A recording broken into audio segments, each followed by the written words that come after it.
You're a first-time home buyer and you're considering an FHA loan to purchase your first home.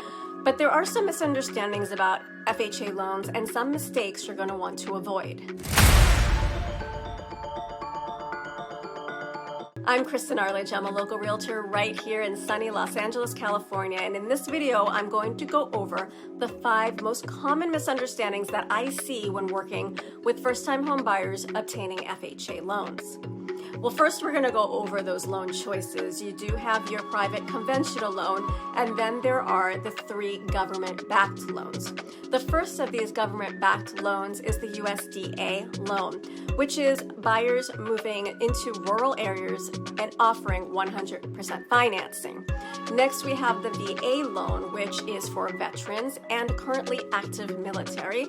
And then we have the one which we'll discuss today, the FHA loan, which offers a 3.5% down payment loan with a minimum 580 credit score. Now, because of the low down payment and lower minimum credit score, the FHA loan is popular amongst first-time home buyers.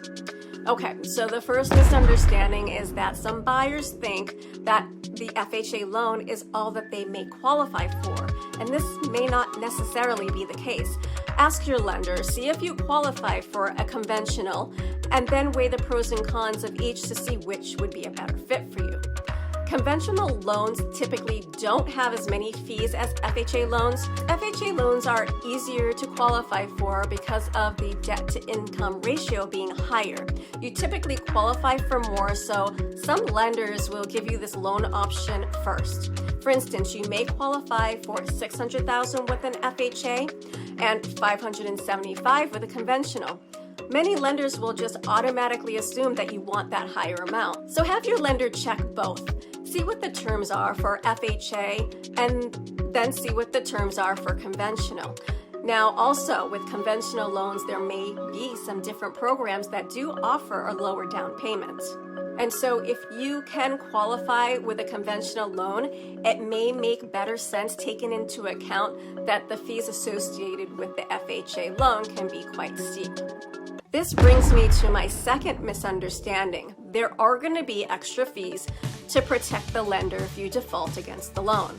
Mortgage insurance premium, or MIP, and this is what makes the FHA loans more expensive.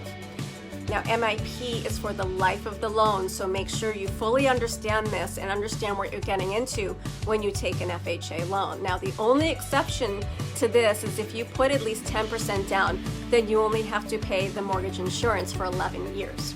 But if you put the minimum required payment down for FHA, which is 3.5%, or even if you put 8% down, then you're going to be required to pay mortgage insurance for the life of the loan.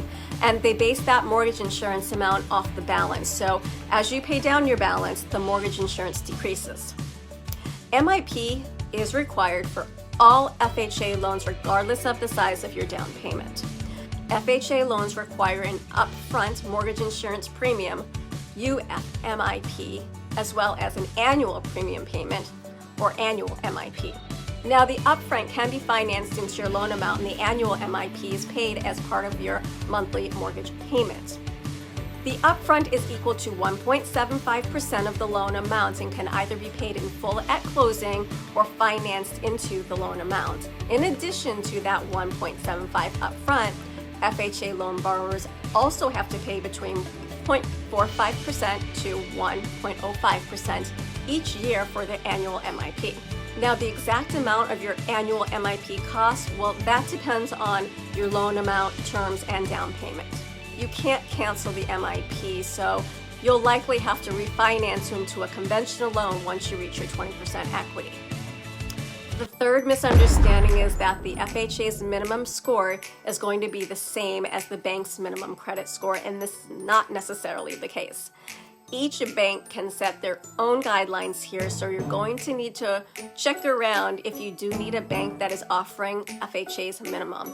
For instance, one bank could set their minimum credit score at 650 and you get the 3.5% down payment option with the FHA, and then another bank can set their minimum at 600.